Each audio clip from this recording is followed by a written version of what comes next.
The best Indian secret recipe to keep hair growing faster. The dream of many women is to have long and beautiful hair. Is not it right?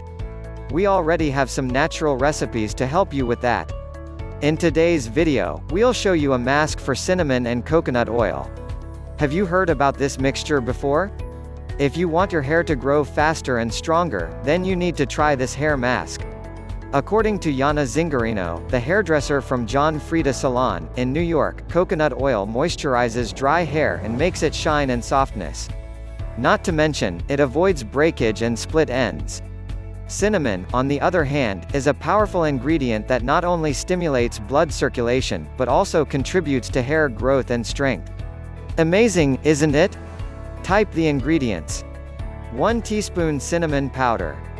1 teaspoon of coconut oil. Make it easy.